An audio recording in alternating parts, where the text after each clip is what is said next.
All right, welcome back to episode 8 of the More Smarter Show. Today we got to sit down with Rob Calabrese, and we learned a little bit more about his journey from elementary school selling pins to now his life working as a full-time business owner and entrepreneur, and how he worked more smarter to get there. Enjoy. So, everyone, this is Rob Calabrese. What's up, guys? Not the Jets coach, Rob Calabrese. Same name as that, but Yeah, so I've never even heard of that coach. I'm not a Jets fan. I'm actually he's like a quarterback Jets coach. guy. But Rob, you get that a lot? All the time, yeah. I've been invited on podcasts as the quarterback coach of the Jets. Wow, that's actually what we thought you were. So yeah, all my questions are kind of. But you have at Rob Calabrese. On and Instagram, he doesn't. yeah, He doesn't. He does not. So that's probably where it comes from. I actually got a text message from Rex Ryan one time. No way. Yeah, a couple of years ago, Rex texted me. It was the night of the draft, and he's like, "Hey, who all's there with you tonight?" And yeah, we had a nice. You tried chat. FaceTime him, right? I did. He did. Yeah, No way. after the draft. Yeah. Oh my gosh. And by that point, the ruse was up. Oh, Someone had told me I had the wrong Wow. guy. Wow. So for a little backstory, Rob and I have known each other for a long ass time. Yes. Actually, now that I'm saying it, it's weird how long we've known each other. Yeah. You know, so your brother Justin and I grew up together, and you're the older brother of his, and but we went to the same college. Yeah. In the same fraternity. I joined because of Rob. Wow. And you got him in or what? A lot of history. he got me in. He Yeah. got in on his own merit. Really? And now we own a business together, which we'll get into. So I've known you we've done a lot of Jets tailgating since we were very little. Yep. And probably more things. A lot of sad days. Yeah, well, we at tailgate MetLife. before the game. We don't tailgate after. It's still sad. It's still sad. Before the game, it's sad. During, after, it's all the life of a Jets fan. This is sad. Yeah. So Rob is someone I've looked up to for a long time, both personally, professionally, partyly, I guess. Went back in frat life. Wait, hold on. When you were in the same frat, were you guys at this? You were there together? Like, what was the grade I'm not difference? that much older. Well, how? 3 years. What was it? 3? Yeah, 3 so years. you So were, freshman, senior. Yeah, Wow. Your first So- run at senior year. Yeah, I did 5 years at school. Oh, jeez. Yeah. Wow. That was by choice, though. That was. Oh, yeah? I kept a light course load, got good grades. I worked, partied. Thank God you got those good grades. Yeah. Otherwise, you wouldn't be sitting at the Yeah, More Smarter true. Show. That's true. Yeah. That You'd be transcript nowhere is without your huge. college degree. Yeah. I know. So It's funny. It mattered at the time, though. I went to law school. I had a scholarship at law school. Oh, wow. I went to Okay. New York Law School. So it mattered at the time, but, I flex that a lot in our business. yeah. I don't say like how you did in law He school. dropped out. I don't say that. So I got to defer to Rob. He went to law school. Yeah. End of sentence. Yeah, I took right. medical leave, actually, so I can go back. I may go back. You have Really? eligibility. I fantasize about going back, is what I should say. Damn. Yeah. Just to say that you're a lawyer. Yeah, kind of, honestly. I liked it, though. I enjoyed my time at law school. I think most people hate 1L, but I liked it. And I think there's a lot there's a lot of value from having that education. Yeah, for more specific education, I would agree. I think if we get into like undergrad conversation, I might defer. I might kind of object to that, Yeah. which we probably have in past episodes. I think. Yeah. Doing what I do, though, if I'd completed my study there, I think it would have been valuable. But more valuable than where you are now, though. No, I want it all. So then let's get into that. Then. I want it all, man. Why are we talking about school? I'm a big anti-school person. Yeah, So that's I'm the opposite. Really? Yeah, I would love to hear your perspective. Yeah. So I mean, just a little story. I dropped out of school my freshman year of college, and I got right into real estate. And I am able to now see all my friends that went through the 4 years. Like I'm 22, so all my friends that are graduating, they're graduating now, and they're getting the full-time jobs, or they're not getting full-time jobs, or they're going to law school, going way more into debt. So there's different avenues, and if they do get a job, they're making $60,000 a year, where it's like, I could double that this year in real estate. Yeah. So it's like it's not, if you're looking at apples to apples, it's just like, would you rather put in like the groundwork earlier during those years of partying and getting an education that doesn't really, it's not as valuable, I think. If you're getting a basic thing, like I was going for marketing. And if I went for marketing, it's like, what would I have done? I would have been against Did you do marketing? No, I did not. Something like that? I was a business administration with an entrepreneurship track. There you go. That's close. There we go. Yeah. So it was it amounted to the entrepreneurship route, though, for you. Yeah.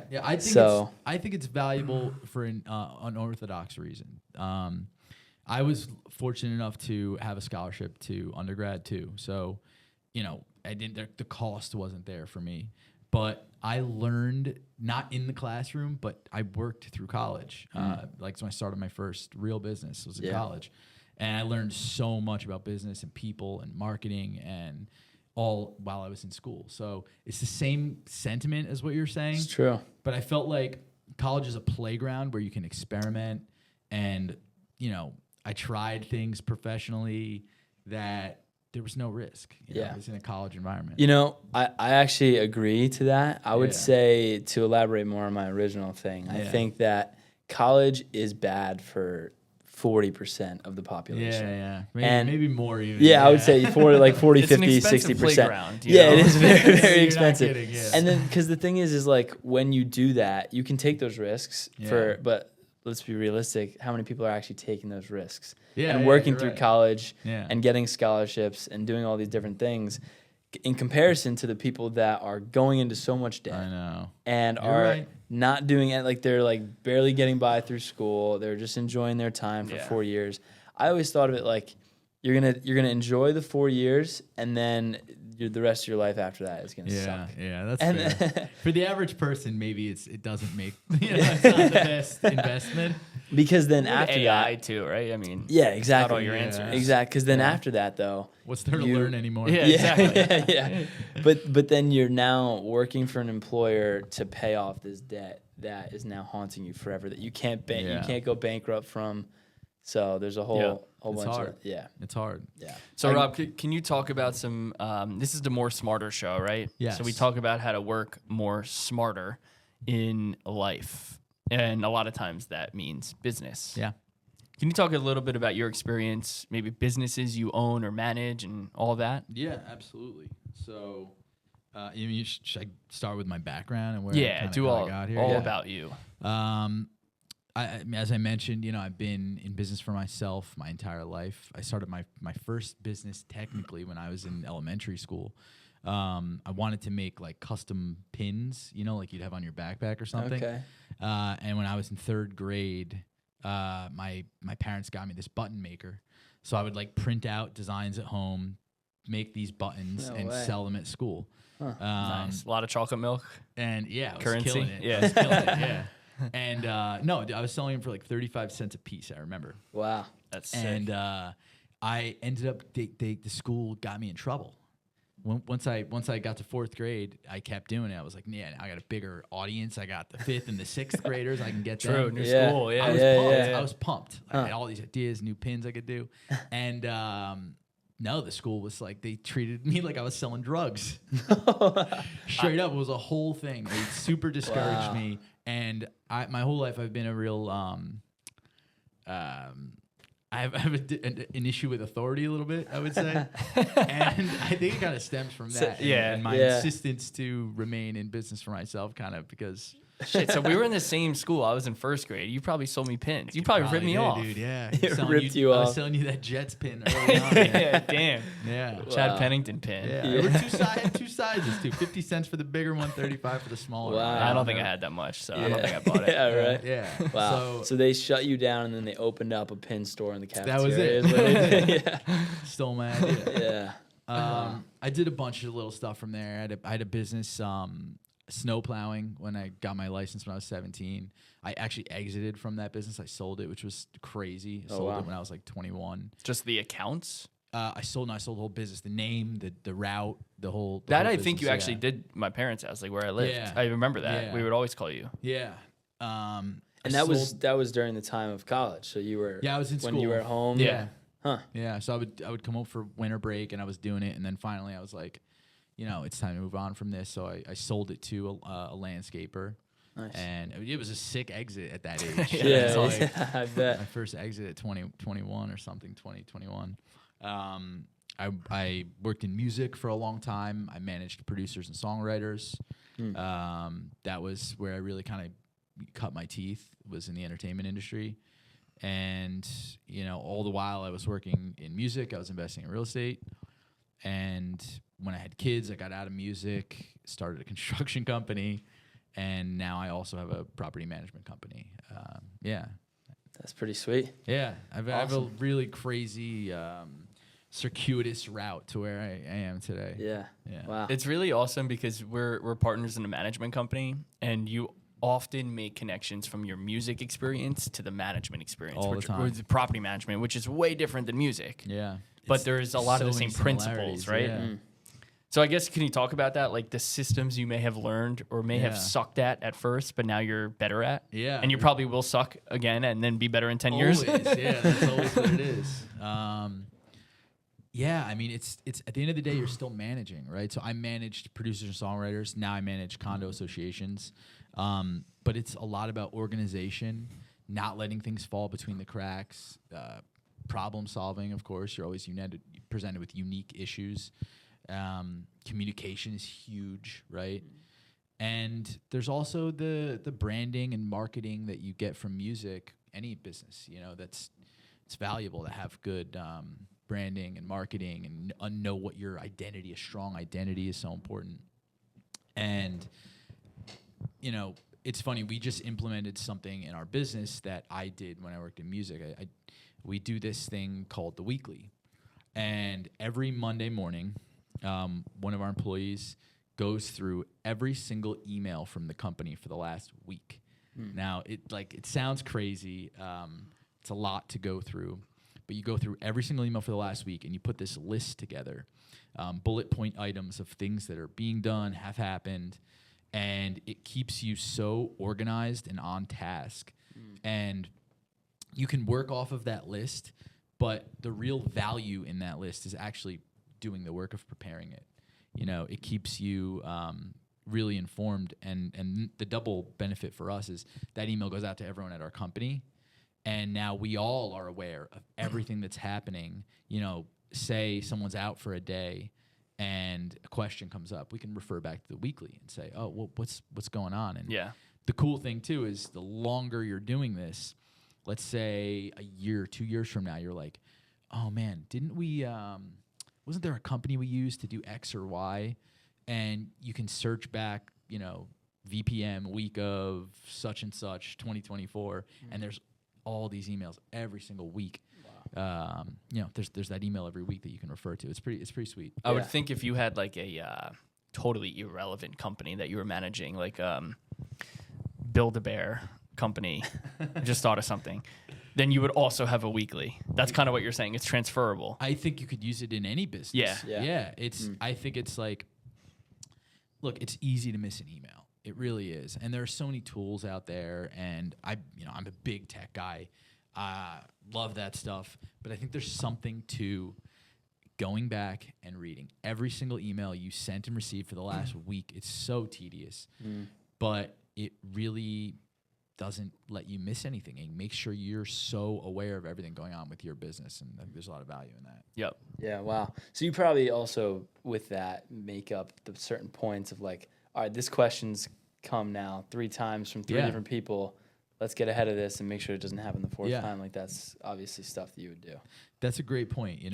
Something I spent a lot of time working on and have shelved it for now is I was training an AI tool for our business, and it's evolving so quickly. So I started. Jake, when was it? How long ago was it that I started this? Like maybe a year? Sure. Somewhere in that ballpark. I started training this AI tool for our business, and it's like these new tools keep coming out that are getting so much better and better. But I bring it up because all of these weeks of data and information about your business can be used to train an AI tool. So it's an old school method, but you can use the output in a new school way, which I think is cool too. Wow, that is really cool. Yeah. Geez, so what are some other things that's a great example of how to systematize, like how to actually work within the business. But going back to, I guess, your roots of like scaling businesses too. Yeah. So you scaled Yeah. the pin production company that ended up going out of business due to you know, the government. Yeah. Yeah. But I mean, I guess like even from like a first exit at 2021, Yeah. like scaling something like snow removal and now going into, I guess, more legitimate businesses. Yeah. What are your thoughts towards like how to actually scale a business using systems like that? I think the systems are part of it, but for me, the growth I've had in the different things I've done, I'm such a people person. So that's always been the most important thing to me is being able to speak with people, talk to people, and this is gonna sound so fake, and I hope people don't see this that I do this to. But you know, I schedule emails to people that I just want to keep in touch with. So You can schedule text now God, too. this I know, which I Happy birthday I do text it all the schedule time, for yeah. 2 weeks in advance. Yeah. Through an iPhone, you can? Yeah. Yeah, it's great. What? Yeah. Yeah. Must be the new iOS. I haven't downloaded. Oh, Yeah. you gotta upgrade, man. Yeah. You gotta upgrade. No, he's It's funny because like I feel like if people know I'm doing this, it's so disingenuous. But I'll like talk to someone who I value professionally, and then schedule an email to go out to them for like 6 months from now that just says Wow. like, "Hey man, what's going on? Just wanted to check in with you. It's been a while. Like, how are you? That's Would love cool. to catch up on the phone. You know." Yeah. So I should get one in about like 6 months or so. Yeah, expect that. Yeah, if I value you. Yeah, that's good. I do that too, like in follow-up form for sales. Yeah, But yeah, I yeah. will email myself in 6 months just in case they have already gotten back to me within the next 6 months. Yeah, So I yeah, constantly get emails from myself from 6 months ago. Yeah. That's cool too. Wow. Little time travel. Yeah. Yeah. Yeah. No, I think people are the biggest thing. So any systems or tools there are to manage, you know, I don't have I need a CRM. I've never used one. Never which is once? So no. That's crazy. That is How do you crazy. how do you exit that snow plowing business without that? Without a CRM? Dude, I mean, this was a while ago. So Sold it I to was- someone that doesn't use one either. I was That's 20 wild. years old. You know what I mean? So I was in such a different world. All I had was a spreadsheet. You know, with all the names. That's and cool. Yeah. there was like a notes section where like, oh, this guy's a doctor. He likes to get out early. You got to go to his house first. So Like, you use like a CRM. It Oh, just Yeah, it's wasn't. pretty much Yeah. a CRM. yeah. But I've never actually had a proper system for it. Yeah. I just have never done it. Have you ever created a business that just flopped within a year and you just didn't sell it or just killed it? Yeah, of course. Multiple. So I'll start with this. So I don't know how PG your program is. When I was in We my get one F-bomb. We could Yeah, say. only I was one. about to use it, but we only get one no, per it's episode. not like that. But when I was in college and after college, you know, I used to get hammered drunk and write business plans, which is the most outrageous character trait of mine. But and when I say I would do this, I didn't do it one time. No, I wrote dozens of business plans for different ideas I had. Hammered drunk until 5 o'clock in the morning. Wow. Like it was like a thing I did. And so that prevented me from starting a lot of stuff that wouldn't ultimately work, right? Because I'd write this plan out and realize like, oh shit, this is the stupidest idea. Can't do this. But there were also things that I tried to do and looked really good on paper and didn't work. I tried to start a lead generation company. And that was called Homestead Relief Group because it sounded like the government or something. Relief group. Yeah. I don't know. I don't know. So, yeah, it What was- the hell are you saying? Yeah, so all right. So we started this company. It's called Homestead Relief Group, and the idea was we were going to reach out to homeowners who were struggling to pay their mortgage, and you know, the feeling of this brand was that we were like a government entity reaching out to help. Okay, Okay. it's a little shady. This was a little. We're off to a bad start right out of the gate. Idea's not the best. Yeah.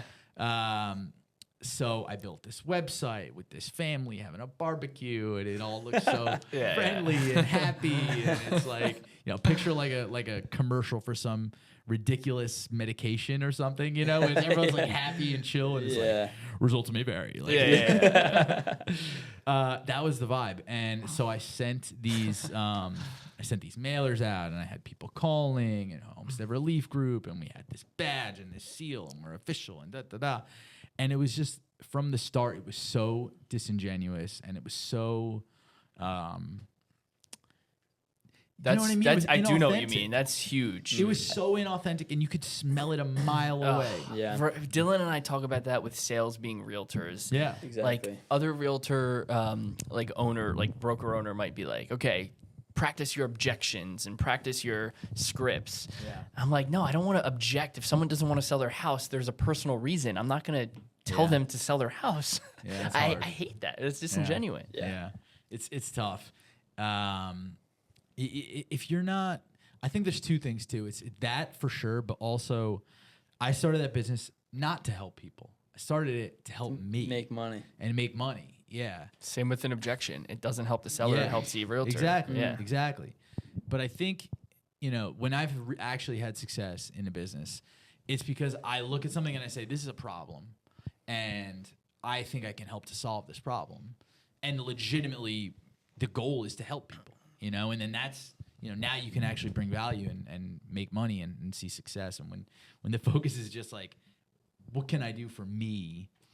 I think it's really hard to succeed on that. Yeah. It's so simple but true that a great business solves problems. Yeah.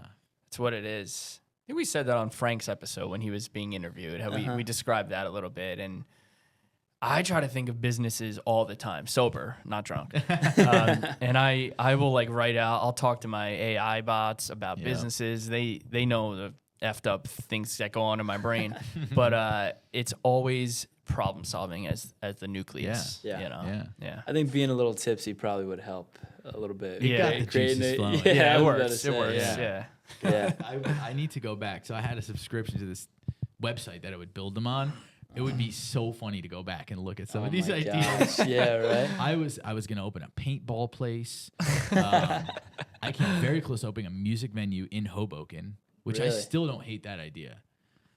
I think we don't need to go down that road. Yeah, but I yeah, still yeah. think there's a lot. I still think- think it was a good idea. Yeah. I don't know. There were so many. I want to start a teddy bear company. About I know that. about Oh, that. wow. Yeah. Is that why you brought that up? I think so. Build-A-Bear? I think so. It was in my It's head. Back of your mind somewhere. So on that note, actually, you said that you would have started more if you didn't write those business plans. yeah, for sure. So this is something Jake and I talk about a lot when investing in real estate, where I am a very analytical person, where it's I need to make sure that everything's kind of in line, and looking at an investment property that could be a good purchase for me, I'm I don't know if it's good right now. Maybe I'll find something better in 6 months, and I'll have a little bit more money saved and all this stuff. Rob and I have differing real estate investing views, so I love that you just brought that up. Yeah. So with that, he was like, "You should just be dumb. You should go out and buy it." Yeah. And he's like, "You'll figure it out."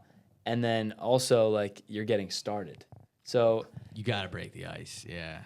And we're also talking about somewhere he's living. this is somewhere where I would That's live. important here. Oh, Yeah. So this is obviously a hyper specific to me, but just a overall thing where it's being dumb in business may not even be that bad. Naive. Naive. Yeah. Okay. Yeah, so naive is because the it best. it, Yeah. bre- Vulnerable, it breaks yeah. it Yeah. breaks the It's analysis hubris. paralysis. It's hubris, when you're young and inexperienced, you don't know what the hell is going on. I was in my early 20s when I bought my first property, and looking back, it's oh my God, dude, I was crazy. I had no idea about anything. I bought a 2-family in North Bergen, and geez, I could have ruined me. Yeah. But you got to break the ice, and because I did that, I had the stomach to do other things, buy more properties. Do you want to talk about your real estate portfolio a little bit? Yeah, And how you sure. maybe work more smarter as a landlord. Yeah. Let me get a sip of water here. Cover the brand. We have millions of we views. were not so sponsored. We're not yet. sponsored by. We're Pulse actually sponsored by Foundation Title. Brand. Yes. So You got to get some labels to put on these water bottles from them. yeah, I think right. they do have some actually. Honestly, that's all you need. I'll sell them to you. Get a little pin for it. Yeah. Yeah. So, working more smarter with my portfolio. I would say the biggest thing is tech when you can have it. I started when I first had multiple properties. Actually, no. When I got the first property, I started using software called Rent Ready, and it was awesome. It was $1 a month, place for my tenants to pay their rent and manage their leases and all that kind of thing. And from day one, I had that set up. I wanted to have some kind of a portal where it wasn't all loosey goosey, and it was organized somewhere. Yeah. So you manage your own properties. You don't hire a property manager. No, I never had a property manager. I always managed my own properties. Obviously now we have the property management company, so that helps a lot. But no, I always self-managed. Started with Rent Ready. Eventually moved on to Buildium, which was what we use now. And yeah, I think using systems and tools as much as possible is it's kind of what you have to do. So I flirted with the sentence before that you and I differ on real estate investing strategies, but maybe we can briefly talk about that. You're a cash flow guy. I think you have to have it, yeah. And I'm cash flow being important, but like the third most important metric. And for you, it's probably the driving metric. Yeah, I don't believe in banking on appreciation. I think if you have cash flow, you're safe, and if you're relying on appreciation and the market tanks, you're. What about forced appreciation? Because that's more what I mean. You're talking like principal pay down? No, I'm talking about value add. Because I do agree, I'm not buying a perfect property hoping it gets better. Yeah.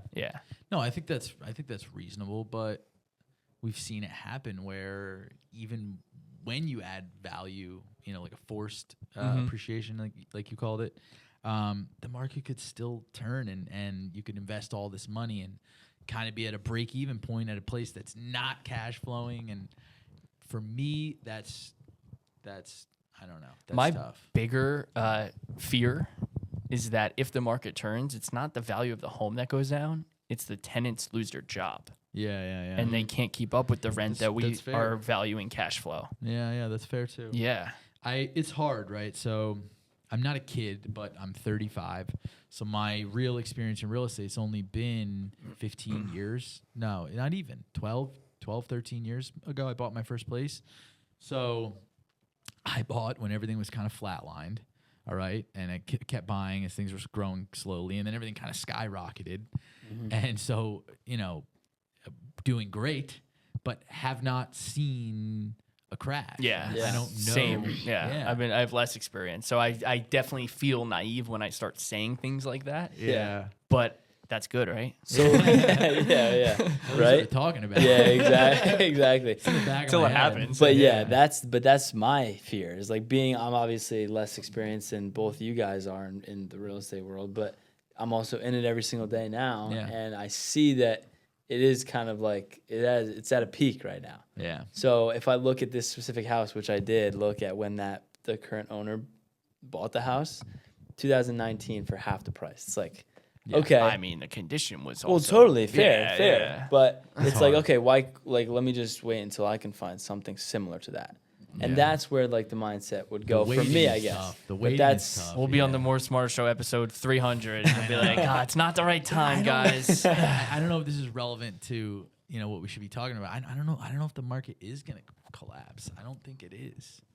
You know how I feel. It's not. I mean, I'm talking about North Jersey specifically. Yeah, I think that's a huge. North Jersey. Yes, this is where we operate. But I mean, everyone talks about how it's a bubble, and the last time there was a bubble, was anyone talking about it being a bubble? No. That's true. Well, so I think it's I think this was a market correction in the opposite way that we're used to using that term.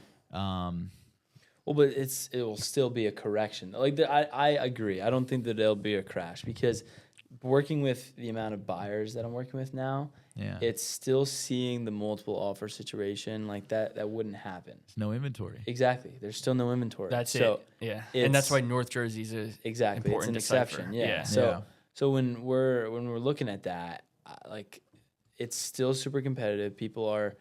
Like buyers are saying that whole bubble thing, which is a good point though. No one was saying it when it actually happened. No. So it could be just a fiction. It's wishful thinking, man. Yeah. It's wishful thinking. Investors, retail buyers, everyone wants a bubble to pop. Yeah. So that we can all keep buying. I agree. It's not a It would be bubble. amazing Yeah. if it happened. True. But the demand is just the supply just can't meet the demand. Everyone Yeah. who says that it's a bubble or that prices are going to come down point to national statistics. Yeah. They yeah. never say, well, because in Morris County there's 300 homes more than there was a Yeah. year ago, because that's not true. Yeah. No. Well, so I actually recently did like the breakdown of Morris County. It was hyper specific. I think I told you this, but it was hyper specific within the first 2 weeks of June. And it was dating from sales in 2023 to sales in 2025. And a lot of homes get sold during that time, you know, spring market, whatever.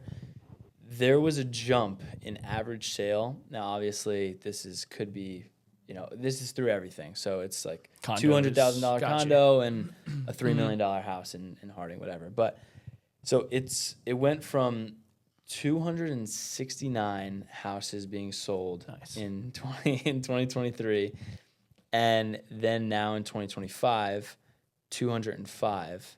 The average in 2023 was 731, so 731,000 Per sale price. for sales price.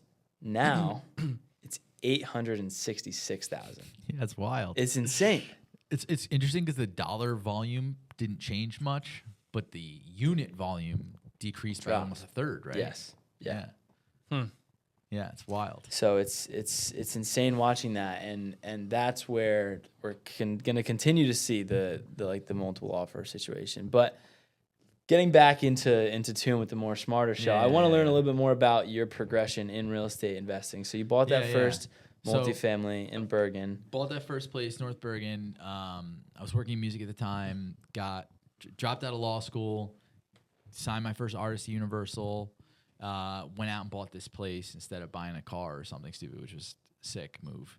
Yeah. Sick move. Yeah. Go me. And it was a mess. An old woman lived there. It was a mess. So I renovated it, rented it out, and I had those tenants for a long time, you know. And so I rented it out, got it cash flowing. Rented out one unit, lived in the other? Or No, I didn't. rented out both? I rented still where I lived. Really? Yeah, so the first I didn't. Interesting. Yeah, I didn't own. I bought an investment property before I ever bought a home for me. Yeah, which I don't hate. I know that like people. I hate. People dog. I dog. I dog. Says that. Yeah. No, I don't know about that, but Yeah. I dog. I like it, dude. Why? Well, it's so much more to the table for financially to buy an investment property. You have to put 25% down. You have to get a higher interest rate. It's not going to cash flow. That's fair. So that's Yeah. what you did for this? But that's what I did. Yeah, I did that, and then I did a burr. I refied and pulled out a bunch of money, and was like, "This is so easy. I'm crazy." You know, I got real lucky. Yeah. And so I went in and did it again, and this time I bought. I think my second deal was a single family house in Verona, just coincidentally where I live now. That was a pre-foreclosure or foreclosure. Bought that, flipped it, sold it, did really well on that. Then I bought a 5-family in Elizabeth, I think, next. Nice. Yeah. So that's commercial property. Yeah, it That's is. different metrics. Totally, yeah. Just went. You probably didn't even know. I had no clue. I had no idea. No, but you know, at the time, You're like, wait, you it's know, commercial we were property? talking about hubris before, but that's what it was. I was still young, you know. I was Yeah. doing a deal, a little more than a deal a year, and So you were out like 25, 26? yeah, Wow. 25. I had a couple dollars now, and I should say too, I'm partners with my brother on everything that I do. Okay. Everything I do. So it's not just me. I have him, and he's that real type A analytical mind. And I'm the let's go, let's just do it, you know. Rob is saying that, but like that needs to be in capital letters for both of them. They're both exactly the way he just said it. Like I just want to clarify. Yeah, I recently made the joke that if it weren't for my brother, I would be bankrupt like 3 times over. Honestly. Oh, geez, yeah. But at the same time, he would be like, he wouldn't be doing any of the shit we're doing. Yeah. You know? Yeah. Like I come to him with these ideas or things I want to do or properties I want to buy, and he runs an analysis. Yeah. Tells us why we can't do it, and then we fight it out, and sometimes I win and sometimes he wins. And, and that's that. Yeah. So I should mention that that's I'm awesome. not. This is not. I could never do this without him. So getting back to it, I got this 5-family, had that for a while. I had Section 8 there, and it was like a heartbreaking thing. Jeez. God, all very tough doing Section 8. I know a lot of people. I did one today. Really? Yeah. It's not my property. I'm the realtor. Yeah. It was a tough situation. I bought it off a really awful landlord who didn't take care of the place, and it was a mess. And so when they did, I don't know how this person got away with what they got away with, because as soon as I bought it, the state did an inspection and they were like, no, this is not okay. So I spent a ton of money fixing these places, and This is all out of your pocket, or you got loans for the renovations? No, this place I financed. Yeah. Wow. Yeah, I had to finance this one. I put I just kept rolling all the money back in to keep that, so I was buying bigger and bigger stuff. But yeah, I financed it, and I had a couple dollars left to pay for, whatever repairs needed to be made. But it was still hard. Like, this woman, I'll never forget the story this woman told me. She, when I first bought the property, I went and visited every tenant. I wanted them to meet me personally. No, I wasn't trying to kick anyone out. I wanted to improve their lives. Met this old woman. She was retired. And God, I cry every time I talk about this. But this lady, I asked her what I could do for her to make her apartment better. She told me that her oven had been broken for 3 years, and the stovetop works, but she can't cook in the oven. And it was her grandson's birthday in a couple weeks, and she just wanted to be able to bake him a birthday cake. Oh my gosh! And dude, I canceled everything I had the rest of the day. I went to Home Depot. I bought an oven. I brought it back that day, and she could cook her grandson a birthday cake, and it was like, ugh. The chocolate, vanilla. Wow. I don't know. But I didn't. I think you're entitled for a slice. I haven't done Section 8 since then, because it was like, people have these hardships, and I don't know. I'm soft when it comes to that, man. I want to help. Wow. I have my long plan as a result of that property. I have this idea to start a company investing in Section 8, but as a charity.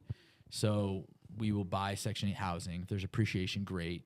We can have investors because of that, and improve these places, really improve them, so that these people aren't living in squalor, right? Really renovate these Section 8 homes, give them great places to live, and the return isn't the goal of the organization. The goal is to help people and improve their lives. Yeah. Yeah. Wow. That's awesome. Do you still own that place now? I did. I exited from that. I sold that. I owned it for a few years, and actually, it was a crazy place, man. There was a guy there who sold drugs, and he wasn't on a lease. He was living with his uncle, and he burned the apartment down. No. Yeah. It was just crazy. While you owned it? While I owned it. Yeah. So the unit burned down, and all the other tenants are freaking out, like they want this guy gone, and I had to rebuild the unit. It was a whole mess, so I ended up selling it. Took the insurance money, sold it. Nice. Yeah. Yeah, there you go. From there, I moved on. I did. I think I bought my own place at some point in there. Maybe I sold that, and then I bought my own place. Then I did. I flipped a condo in Hoboken.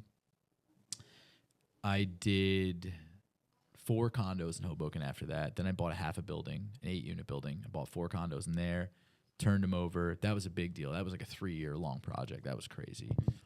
Then, and somewhere, it's hard. I'm so disorganized. My brain is crazy. But I also have a 3-family in Long Branch still right now that I bought at some point in there.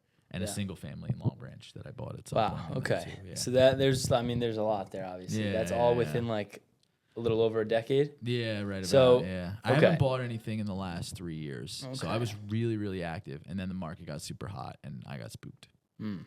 Yeah. So you have sympathy for everyone that's going through all that right now. Yeah. It's hard. That was when I started Homestead Relief Group, trying to rip off families. Oh my gosh! What a complicated character I am. Yeah, on one right. hand, I'm crying over this woman not being able to bake a cake. And You're on the trying other, to I'm take trying that same steal woman people's out. homes, essentially. Yeah. Wow. Okay. But all that is why I tell Dylan to buy a place sooner. Yeah. You gotta do it. You gotta do it. Because like you could have gone bankrupt many times. Yeah. But if you did, don't you think like you'd be back? You'd be back. Yeah, exactly. Because like we didn't even have VPM, which is our management company. Yeah. During all those times, you could have gone bankrupt. So there could be an idea that comes when you're you know, in 10, 20 years based on the way that you, Dylan, think, right? So it's only going to be harder to take a risk. Find something It's you could bring value to. That's the thing. That's the whole thing is just bring value. Something that nobody wants to buy, you know, or that as little solve the as problem. That's why I don't think that this house specifically has enough of that. Like I don't know if my dad is a general contractor, so I have like a lot of experience with that. I have him as a helping hand with that stuff, so like I can easily kind of take a property like that and make it good. But you have no excuse then. Well, no, exactly. Right. So, but here's the thing: is going into another question for you is, I need to find that. Yeah. So how did you find that first one? How did you or all of these kind of throughout it? Good friends, man. I have friends that are Off realtors. market? Yeah, the first one was off market. They were all off market. Actually, I don't think I've ever. No, the single family in Long Branch is the only. What deal about that the I house bought you on the live market. in? Or have The house I lived live in was on the market, but however, That's my point to you, Dylan. yeah, this deal. This is what I did. I was in a different place too. I had already done a bunch of stuff. I had a couple dollars. My home that I live in now was a tiny 900 square foot house. Okay, it was really small. It was a shitty layout. Nobody wanted it. And this was only a couple years ago. The market was still pretty warm. I went. I told the guy, "I'll give you full cash, full ask cash, but I want to close immediately." And aggressive tact worked. Obviously, it's a lot harder now. Everyone's doing that, but it was this tiny little house. I got it for $350,000, and I put $500,000 into it, building it into a much bigger house. But it created a ton of value. I have a ton of equity in my house right now. It's worth like 1.2, 1.3. Wow. Yeah. So find something you can create value. Do that. Yeah, Give your dad. yeah. Buy a tiny little house. Yeah. Put a big That's a good addition idea. on it. Yeah. And no one's doing that. No retail buyer is doing that. And honestly, no investors are doing that. There's so much risk. Additions are risky. Yeah. They're risky, yeah. So that's the other thing is like why? Because then it's easy. When did you bought that in when? 2020? 2022. So prime 2021. example though of what I just said with the metrics. It's like What? there, of course, there's in the market. It just went up now 100. Did we know that was going to happen? No, of course. No, But do we know that's going to happen again? No. But signs We are don't know leading that anything. it's probably not going to happen again. In 30 years? You're 22 I don't years think old. that the average. Okay, yeah, in 10 years, yes. Yeah, sure. But I'm you saying have that. Yeah. But you could buy something right now. There are opportunities Of course. out I there. bought something 2 months ago. Yeah, but you could buy something for $500,000, okay, and spend $300 putting an addition on it, and it's worth $1 million. That's you could do that. I spent more money. This was my home. I'm raising my kids there. I went, Yeah. I did everything I wanted to do. Yeah. You don't have to go crazy. Yeah, true. But you would say that you probably wouldn't have been able to be to that point if you didn't get started on That your made it a lot own easier, with all but that I had stuff. to do a lot of creative financing with that too. I Yeah. had to buy the house cash, then fund all this renovation. It was like a lot of money. Yeah. Yeah. I had to take out loans and stuff. I want to shift gears into our management company, Vessel Property Management, and talk about, I think what's so cool about us is how systematic and more smarter we are than most management kind of our whole companies. thing. That is literally why we're built, Yeah. and therefore why I wanted to do this podcast with Dylan, Yeah, with completely that in mind. So let's talk about that. We think we're really good at what we do. Why do we think that? It goes back to what we talked about earlier, solving problems. There aren't any management companies, to my knowledge, operating in Hudson County that HOA management companies. or otherwise that I'm aware but of. we do HOAs. Yeah, that are solely focused on providing the best possible experience for their customers. It's just not a thing that anybody cares about. Everyone's lackadaisical and complacent. It's an old industry. There's not a lot of people shaking it up. And we could both just say that, and that would just be like, okay, obviously they're saying those things. But No, the it's so way our crazy. business model is, and literally the way we make money reflects that Yeah. versus how other companies make money. Yeah. So every company currently, it was like this race to the bottom. What's the cheapest monthly rate we can charge? and then just basically hide fees and steal from the association to make it up. And that's the game, which sounds crazy, but that's how it's been run for decades. I mean, we manage a building where the former manager stole the backyard of the building. And I want you to hear me. I'm going to say it again. He stole the backyard of the building. He lived there. Yeah, he lived there. Then he and managed sold it, and then stole the backyard of the building by filling out paperwork and deeding essentially by, it was complicated how he did it, but the yard, he has a sole license to use the backyard now, and he bought an adjacent property, and it's his yard now. What? Like, it's crazy the things that go on. And he probably got him all to sign off on it or something. How do you? He also owned that condo for 30 years, and there's no history of him paying. He was HOA also the management company. Yeah. So that's where he lived. That is ridiculous. And no one knows if he paid for 30 years. We could do 3 to 4 episodes, an hour long each, of stories of managers doing the craziest things you've ever heard. Yeah. There's no one overlooking. That's the problem. No, there's and nobody cares. Nobody cares. So to dive a little bit more deeper, I Yeah. guess I'll like kind of drive these questions with both of you guys being owners in it. So how did you first of all find that this was like we're going back to business in general, in entrepreneurship, you have to find a problem and find how to solve it. Rob So- had to convince me for sure. Yeah. So I was doing those 4 condos in Hoboken, right? Mm-hmm. And so back to that naive hubris, I was like, okay, so I own half this building. What if I make myself the manager and essentially these people just have to pay me rent forever and I don't have to do anything? That was how the idea started. I figured a management company doesn't have to do anything. They'll just pay me their HOA fee and I'll just collect it and I'll sell all the units and I'm a genius. So I went to Jake and I was like, yo, let's start a management company. There's these 4 condos. We can manage that building. It'll be our first place.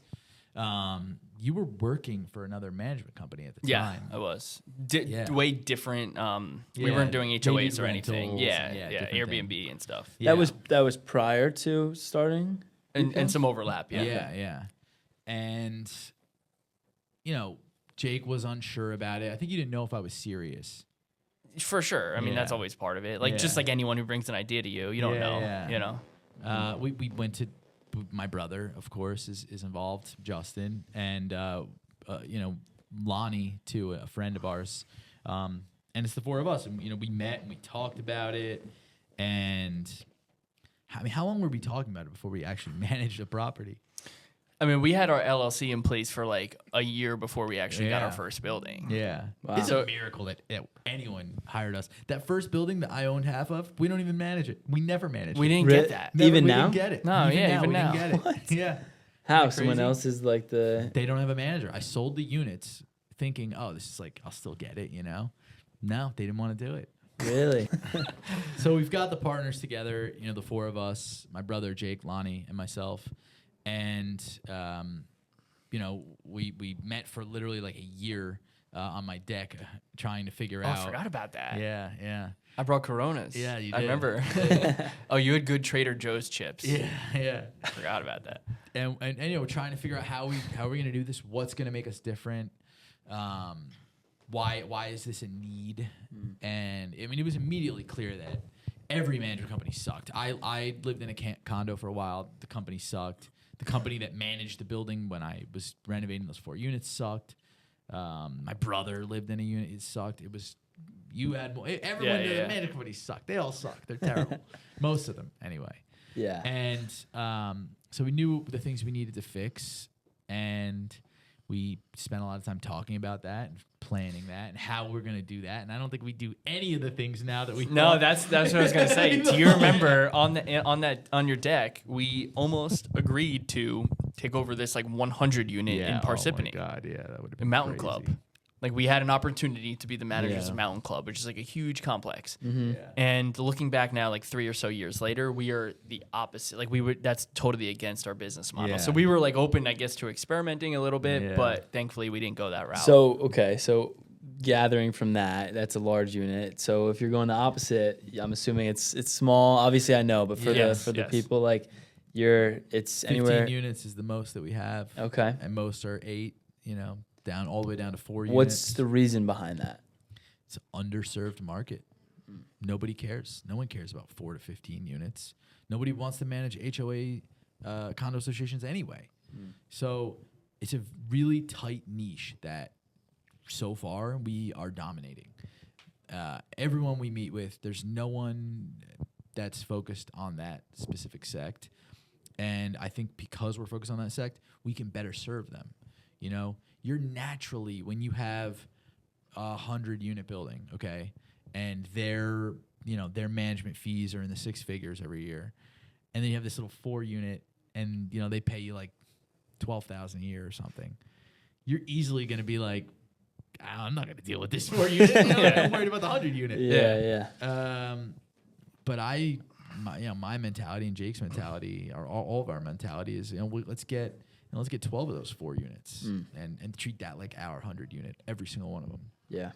And it's working. Yeah, the best part is we are heroic in the field, right? Like we are, because there's not another company that we know of that's doing that small, that's targeting those small associations.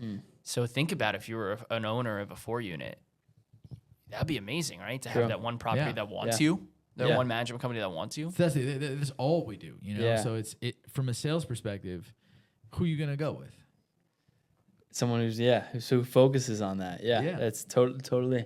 Yeah. And then in addition to that, though, so you guys have a really good niche that you really focus on. But from what I hear from Jake is majority of the time when you take on a new building, their HOA prices usually, or their like fees usually drop. No. Like that sometimes would happen. I know that happened in one certain scenario. What's different besides that? Yeah. So it's good that you say this. It's good. No, really, it's good that you say this, because like any business, when you start, you have certain ideas and things you think are, paramount to the business. And ours was, we wanted to be cheaper. And we realized quickly you can't be cheaper, right? So what you just said was true for a while. We were reducing HOA fees. We were trying to save people money. And do you want to take it from there? Yeah, we actually are saving people money by being more expensive on the surface, right? Yeah. So we do things right. So if you want to, I'll use Hoboken as an example. If you want to actually be compliant of a building in Hoboken, which means you need a reserve study, you need a fire inspection every 5 years. There's the fire inspections every year. Annually, yeah, annually. But then there's this other thing within the fire department for sprinkler inspections. You need to do a reserve study every 5 years. There's a lot of things you're supposed to do that no one's been doing, and they've been getting away with it. And it's actually, and then they get fined when they don't do that. And then they charge it to the owners, I'm assuming? Of course. Yeah. So when I say we're cheaper, I mean we don't acquire fines. We do things the right way. Now, of course, they have to pay for those inspections as part of their HOA fees or the reserve study. So it's going to be a little higher. But we do things right, and we shifted from being cheaper to being better. Yeah. Yeah. There's also, there's about to be a serious reckoning. We focus solely on Hoboken. So when I'm talking about what's happening in Hoboken. There's about to be a serious reckoning where the town, the state, and even the Fed are now starting to hold condo associations accountable. There was famously in Florida a building that collapsed. It was a condo building, and people lost their lives. 2021, that was. It was a real tragedy. And so some legislation was passed as a result, requiring condo associations to perform reserve studies every 5 years. The first one was due in January, and so 5 years from now we'll have to do them again. And the idea is it makes sure that associations are funded to be able to maintain and perform repairs and all that sort of thing. And nobody in Hoboken is doing this. Nobody. Nobody in Hoboken is, except for VPM, and nobody in Hoboken is doing their fire inspections. And banks are now starting to ask for a copy of that report. For sales, And they want to see, are you contributing 10% to reserves every year? No one's doing that. We are. And it's really hard. Yeah, it's crazy. But to sell a condo. It's impossible. With a bad I say there's company. a reckoning coming because in the next 3 years, as more and more lenders start to ask for these things, Yeah. more and more management companies are going to get their asses handed to them by angry customers who say, "What are you doing? Our building's not compliant. Yeah. How is that possible? What are we paying you for?"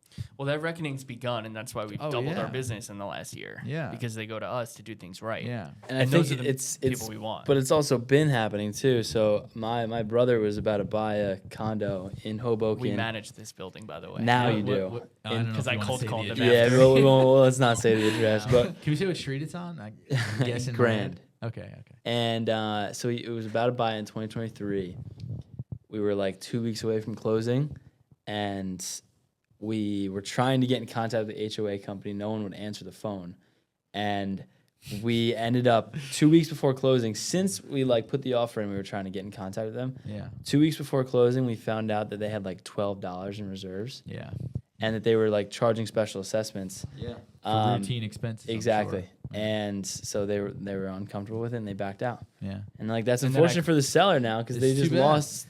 It's too You bad know? for your brother too. Apparently, we manage it now. So Yeah, Yeah. exactly. It would have Yeah. been a good they're purchase. all right. Yeah. Yeah, but it's that's one of a million things that could happen during a sale that could kill it if there's a bad management company. Mm-hmm. And we're both realtors, so we've seen that on that end of it a ton of times. Ton. It's the amount. I told, my sister wanted to buy a condo recently. I was like, don't buy a condo unless I manage the building. Don't buy a condo. The things we see, it's unbelievable. It's unbelievable. How many buildings now have we taken over where the sewer bill hasn't been paid in a year, and they owe tens of thousands of dollars back due sewer bills? The management company's just not paying it. So the question is, where does that money go from the They're HOA? underfunded. That's why. So we wanted to be cheaper, right? So that was where we started. So let's say someone's HOA fee is $300, and it's been $300 for 20 years. Yeah. And costs have obviously risen. Yeah. The management company doesn't say, "Hey, guys, we don't have enough money." They're not doing anything. They're just collecting the money, paying what they can pay, and that's that. So over time, you start to not be able to pay things. You can't pay the sewer bill, so they stop paying the sewer bill. Right? Then you can't afford to have somebody come and shovel the sidewalk, so you don't do that anymore. Next thing, the garbage starts piling up. Insurance. Then finally, you get to a place where you can't pay your insurance premium, so your coverage lapses. And what do you think your lender has to say about that? And God forbid something happens at the Well, building. how about and it's like the loans being taken Oh out my to pay God. the insurance, Yeah, which we've discovered also from other unbelievable. management God. without the permission of the owners. By the way, loans are being taken out.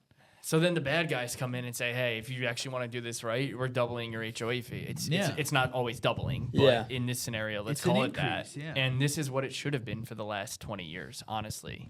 That's right. And we're too used to lower numbers. Do you ever get someone that is an owner and be like, that's ridiculous? Like, I wouldn't be living here if it was that Every much. day. Yeah. So then how do you deal with that? Is it just like, this is the price you have to pay? Sometimes they say, "Okay, let's do it." Sometimes they call us back in a year and say, "Okay, you were right." Yeah. My Those are the two favorite options. thing to say. My favorite thing to say is like, look, we're not for everyone, and maybe we're not the right fit, and that's okay. But we're gonna do things the right way, and you're never gonna have an issue with your bank or the town, or you're not gonna have any trouble legally or compliance wise with us. Yeah. And if you want somebody that's gonna cut corners, I get it, right? It's hard. Everything's expensive. Inflation. It's crazy. Cool. I've got 5 companies that you can call because it's not going to be me. Yeah, wow. So that's really cool though. Like, just in thinking of business in general, like we have, you can go in with this business plan of like, we want to make HOAs cheaper and more affordable. Yeah. And then, but then the biggest part of business, I think, is the changing of strategy, pivot. being on your toes and being able to make that shift. And being disciplined to say no to 100 It units. was a horrifying realization, that too, yeah. Me and you did not want to say no to that. No. The other two, thankfully, No, did. Yeah. We were wrong. We were so wrong. A few times, yeah. So wrong. But we were also right. We just expanded to a new market. We expanded to Montclair, which is a great market, great place to be. And we were on the right side of that. Yeah, we were so far. And, Why Montclair compared to like a Jersey City? We do Jersey We do, City as yeah. well, yeah. Okay. So Hudson, it's all of Hudson County that we're really focused on. Hoboken's our bread and butter. I lived there for a long time. The other 2 partners live in Hoboken still. Jake lived there at one point. It's near and dear to me. Yeah. Yeah. Okay. Wow. Well, yeah, we got a lot into this, and I know we're kind of like all over the place. Yeah, we're all over the place. It's all I don't want to jump back, but I do want to jump back. Okay, go ahead.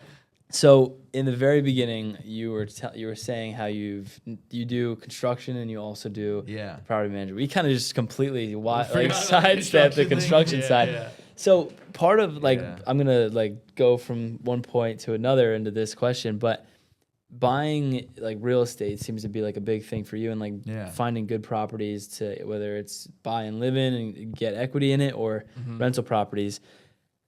You have to have a good income, obviously, to do that. Yeah. Active income. Yeah. And to create that equity and passive income. Out the hard way. Yeah. So clear, I know you said from the start it was through the music industry. Yeah. But as we get closer, this is a startup company, VPM, so you're not really necessarily making a lot of money from that. I haven't taken $1 yet. So what are you doing now to be funding real estate projects? That's a great question. Yeah. So a couple of years ago, I started this construction company, and I think there's a really important lesson that I've learned from that, and I think other people would find valuable, and it's that you need a cash-flowing business, right? I was working in music and investing in real estate, and both of those businesses are sort of deal to deal. The deals in music aren't as big, but they were pretty big. We're gonna do. We did a big thing for Orange Theory Fitness, right? It was like a $140,000 deal, whatever it was, and then you go and you flip a house or you buy an investment property. I was living deal to deal. Yeah, and that's not. It's like paycheck to paycheck. Yeah, no, it is. And I was lucky that I was able to keep growing and growing, but you live in deal to deal, and it's stressful because where's the next deal, right? So I started this construction company. We do concrete and masonry work, and it's a stable business. I do commercial construction. So I do restaurants and apartment buildings and warehouses and that kind of thing. And it's a really stable business. I have great, incredible employees that really keep it going. And I think the lesson is you need a cash flowing business that you can draw a paycheck from every week that's stable. And you need that in addition to being able to roll the dice and start a management company or invest in real estate. You need something, be a realtor. That's it's a legitimate, it's a real job. I never had a real job until I started the construction company. I was just living deal to deal like a psychopath. Yeah. So you started that still though. So I've never had a job. Yeah. I've never had a job interview. Really? Yeah. Huh. I know how to resume. Yeah, right. You're dressed like that. That's what this is right now. We're cleaning toilets. Yeah. No, I never did. I don't know. I never did that. But you were saying. Right now the construction company is the cash flowing business. That's right. Yeah. So, but still, is that not job to job still? Like my dad is in that. I know you said you're in the commercial side, right? Yeah. So my dad's residential, but it's still job to job. You're landing jobs. It's different. So the business, it's so much more stable. Like I could see how residential construction, like a GC like your dad, would be more project to project. But I have a lot of projects going on, and money comes in, money goes out. I draw a paycheck every week, and it's stable. That's what I mean. So of course I still need to keep getting more work, right? But to me, that's the easiest thing on the planet. Like getting jobs is easy. I'm a salesman. That's all I am. That's all I've ever been. Yeah. And that part I can do. Yeah. Yeah. Makes sense. So it's funny though when you walk in with the suit and everything, and you're saying you own a construction company. It's it's probably got to be pretty confusing, I guess, right? Because my dad kind of looks like the opposite. He's like boots on the ground kind of guy. So what do you do that's different in that sense? Do you? You said you're the salesperson. So, you have crews and I do. Yeah. How do you manage all that? So it's funny. So when I started the company, I was miserable. I was going to the jobs. I was wearing boots. And I was fresh off working in music. Like I was used to dressing like this, or, I was more comfortable at a show wearing all black. I was a totally different person.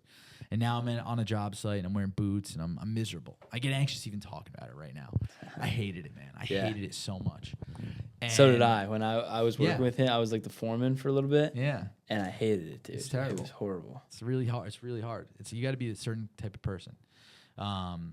So what I did is I put my time in and I sucked it up and saved money until I could hire someone to actually be that person, and go to the jobs and be that field supervisor, coordinator role. And the funny thing is, before I could afford to hire that person, the first thing I did was I stopped dressing like a construction worker. And it sounds so stupid, but we all put on a costume every day for who we think we are, who we want to be. And I am not a construction worker. And I felt really awful dressing like that every day. And it sounds so ridiculous, but I'm telling you, it had a really big impact on me. And the first thing I did was I started dressing like I wanted to dress, like this, just how I'm comfortable like this, Well, we're also from the same town as Sopranos filming, Yeah. so I think that's important to mention. Yeah. Yeah, I get a lot of jokes about that. When I was working in music a lot too. Yeah. I got a lot of questions about whether or not I brought the envelope down to the radio department.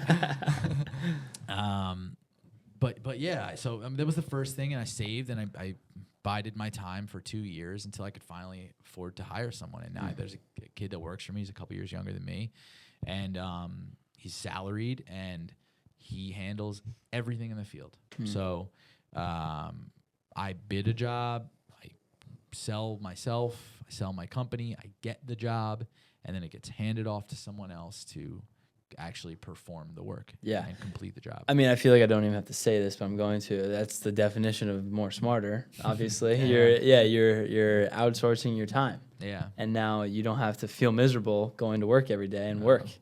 And that's crucial. I mean, that's something we were talking about on our last episode, where it's like, where's your ROI on your finances, but where's your ROI on your joy? Yeah. And, Jake's saying you can't get too analytical about that, totally, but if it's your daily doing task, you have to be. You have to be. Yeah. Totally. Man, you Totally. have to. And you're going Balance. to be shit at it if you hate it. Yeah. Totally. And I was shit at being on a job site and knowing what was going on. I didn't care. The kid that I hired he has a 4-year degree in concrete and masonry. Did you ever hear of such a thing? What? Wow. Dude, this kid is a genius for construction. How'd you find concrete him? Masonry. He worked for somebody else. I met him. I liked him, and I fantasized, as my second time using this word, about hiring. And I would talk to him. I'd be like, how do I hire you? What do I need you to work for me. I can't do it. Like I was telling this kid this for a year before I was finally like, okay, I'm doing it. Yeah. I'm gonna take a little bit of a pay cut. That's awesome. Yeah. Yeah. It sounds worth it. And Yeah. this kid's the best. Kid's the best. That's awesome. Shout out Vinny. Of course, his name's Why did Vinny. I think that would be his name? Yeah. He's the man. That's awesome. He's the man. He's a genius. He's the greatest. Yeah. Yeah. Yeah. Wow. Well, I mean, I think we got a great sense that you are like the epitome of more smarter during this Appreciate that. hour. Yeah, I really appreciate And that. it's been great sitting down and learning a little bit more about you. And I know Jake talked up a big game for you, so you definitely filled those shoes though. So I hope you guys have me back. yeah, no, we definitely will. For sure. Yeah. We appreciate it, Rob. Cool. So your businesses are what? Yeah. So they're all under the same moniker of Vessel. So it's Vessel Property Management, Vessel Construction, Vessel Investment Group, and Vessel Holdings. Interesting. Awesome. Yeah. Why? It's a good question. I grew up around boats, and so I always felt like a boat carries you away to somewhere else, and so Vessel was like this thing that was going to carry me away to financial freedom and happiness and doing what I wanted to do, and so that was why I stuck with Vessel. I love that. Wow. Yeah. All right, well, take that last clip and just apply that to your life. But thank you guys for watching, and subscribe and enjoy. If you like it.